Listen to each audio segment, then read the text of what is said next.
Siddharth. Today, we will be talking about the most delicate topic, emotional wounds. If we do not discuss this, we will fail to understand what is it that subconsciously determines how we handle relationships and how open or closed we are to receiving love.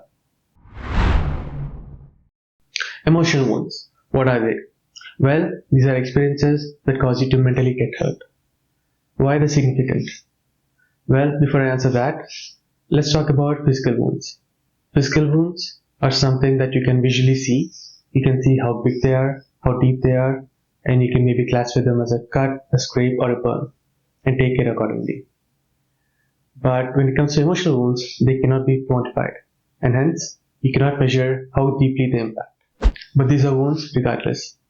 And these wounds impact our beliefs and perceptions about the world, further affecting how we interact in relationships. It is a common phenomena that many people live their entire lives without healing from these emotional wounds. The most common emotional wounds are experienced from parents as a kid, because they are our first experience of unconditional love. But these emotional wounds can also come from siblings, romantic partners, and basically anybody else that you look up to. These emotional wounds lead to trapped emotions which, when they do not have an outlet, they find a way out by affecting a person's behavior in different ways. So why do emotional wounds affect us so much?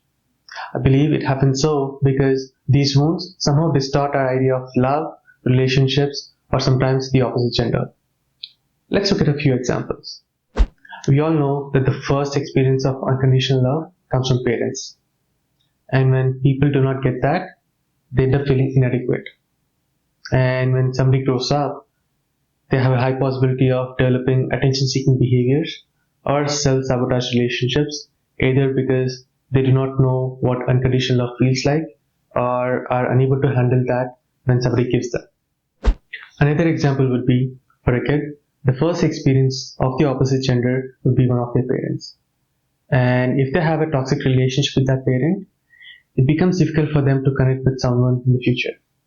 And this is so because the idea of being vulnerable to connect itself incites stress and anxiety.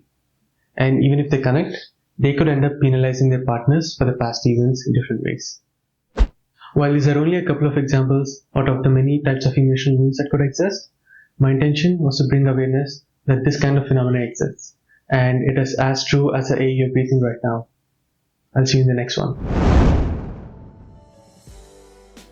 Your exercise for today. Again, you don't have to share this with anyone if you don't want. Go back in time.